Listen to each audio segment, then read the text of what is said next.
Hey guys, Brian here from Liquid Concepts. So we're doing another tips and tricks video.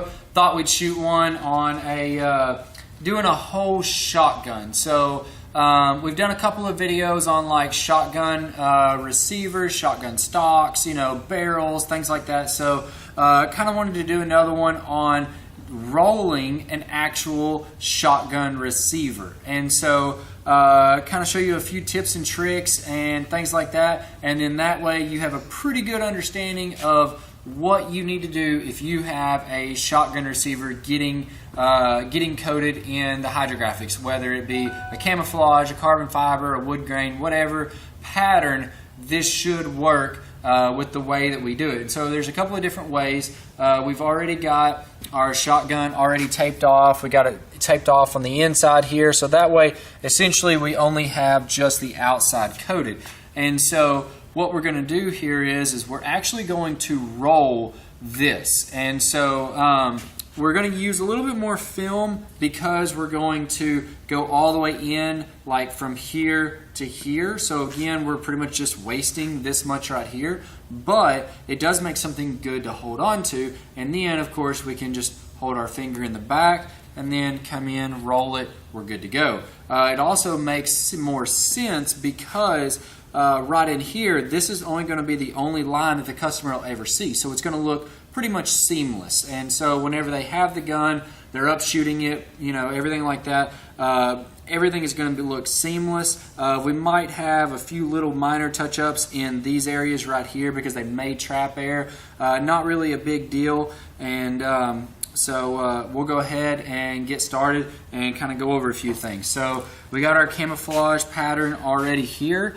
And so what we're going to do is we're actually going to just take and give ourselves a little bit of room, about probably an inch or so on this side right here, just to make sure that we have enough room. And then we're just going to take this and flip it over. And so now we can pretty much cut this about right here. And so we've got this other piece right here that we probably could use if we probably scooted this over a little bit. And so actually, if you look, you can get the stock itself, the front foregrip of it, to actually fit right in here as well. So this actually works really well because then you're not just wasting a big section of the film. And then we can go back, take our other stock, put it up here, take our barrel, get it dipped, and everything's good to go. So a couple of things you want to make sure of before you cut any of your film. Always make sure that you make your camouflage go the same way. And so what I mean by that is that normally trees grow up and down, all right? They don't go left and right. So what that means is that whenever your camouflage is on your gun, you want to make sure that the camouflage is normally going like this. So that way, whenever the customer is holding the gun like this, the camouflage and the trees on the camo or the leaves or anything like that, it actually goes up and down with the actual the gun itself. And so by doing that, like we could go ahead and actually dip it just like this, but our pattern on this camouflage is actually running this way. And so again, on something like this, we want to make sure that we always make sure that all of our camouflage is running the same way, so then that way we don't have any variations of the receiver is going up and down but the barrel is going left and right. It looks good apart, but it doesn't look good together because then you've got mixed match camouflage, and that doesn't really go over very well with the customer. So we're going to go ahead, we're going to lay this back out here, and we're going to roll it over just like that. Make sure we got plenty of film, looks like we do, for both of these. And we're going to go ahead and just cut it right across here. And so we'll pull that away, and then on this case we can actually get pretty close to this one side right here. Give me a little bit more room on this dip for the next one. So go ahead and take that. So we'll set that off to the side. Looks like we've got this right here, and we're just going to go ahead and cut the tape off of this. And so now we're ready to lay it down in the water. And so in this case, let's see here. Actually, it goes like this. So because this actually has writing on it, if the writing is upside down whenever you're looking at it, that's the way that it goes down in the water. Not a lot of film does have writing on it, so in that case you always just have to test it with your fingers. Get your fingers wet, test it. The side that sticks to your finger goes down in the water. You can also test this, but if it does have writing and it's read backwards, then that's the way that it needs to sit down on the water. So we're going to go ahead, we'll grab this, put it in the water, and get started.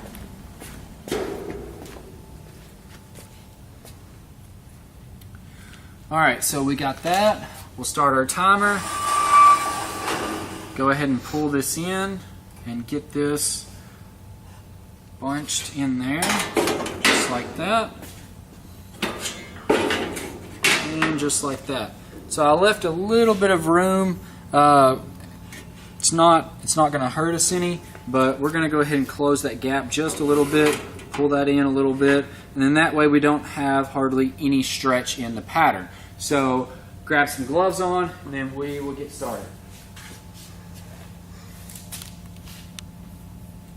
Alright, so the way that I'm going to dip this is I'm going to actually start at an angle like this, and I'm going to go down inward with it and then continue to roll it all the way around.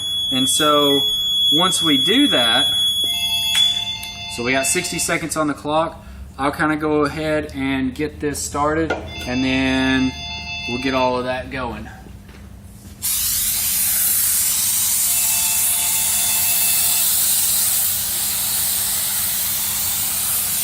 So I did two dips, or two passes. I did two passes on this because one pass, it would have left me with some gap on my top and bottom that I did not want. And so in this case, I was able to get the top and the bottom all completely glassed out, ready to go. So again, we're going to check this. Everything looks good. And so now what we're going to do is we're going to come down at an angle like this, and then come down like that, and then slowly just start to turn it just like this. And so once we get to this point here, now we can start moving forward. And if you notice, I'm moving away from me, and then the pattern is just rolling around it. And so now we can pull this back out, and that is a very crisp, very detailed pattern. We have no stretch on it. Looks like it did get all the way inside there, so we're going to have almost no touch-ups at all that I can see. Oh, we have one little bitty touch-up right there. Customer will probably never know the difference. Grab some of the ink off of the film, touch it up right quick. Nobody will ever know the difference. So again, just to kind of give you guys a quick little reset on that so you can see a little bit better, we pretty much took and went down on this side and down on that side. Now, one thing you want to make sure of is that this side right here did not go in the water. Alright, so we only put just this one side down in the water, and then we went down to where our line ended up halfway. And so essentially all of this area in here back was in the water. And so once we got it in the water, just like this, then we slowly moved it down. We allowed the film to roll up into it, and then the whole time that I'm holding this, instead of rotating it like this, I'm actually moving it this way. So then that way I don't actually warp any of the pattern, I don't stretch it, everything looks nice and vibrant on it, and it looks the way that it needs to be. And so production wise, you'll probably never see something like this because you're doing one gun at a time.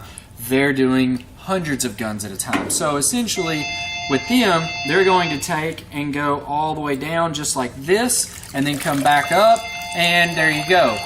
You can set that up on a jig, do hundreds at a time, but for aftermarket wise, this looks really good, and it's going to be something to where the customer is really going to enjoy that a lot better, just because they're going to have a better finish and a better overall look across the entire gun.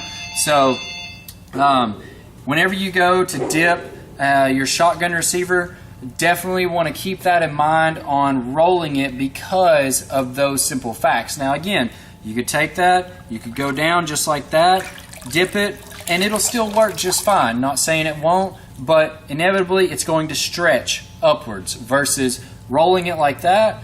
You don't get a lot of stretch, it looks very nice, it keeps the pattern more crisp, and it's just an overall better look to it. So whatever your skill level is, you can definitely do this just if you try it a couple of times, and then you're definitely going to get the hang of it, and then you're going to be putting out awesome results for any of your customers that want a dipped camouflage or even carbon fiber for that matter on their shotgun receiver like this. So I hope you guys enjoyed this video. I know we always do. If you have any questions or comments, definitely please leave them below. We'd love to hear from you with any of your videos or new videos that you'd like to see or just anything in general. We'd definitely love to hear from you. So I'm Brian from Liquid Concepts, and we're making hydrographics great again. Thank you guys.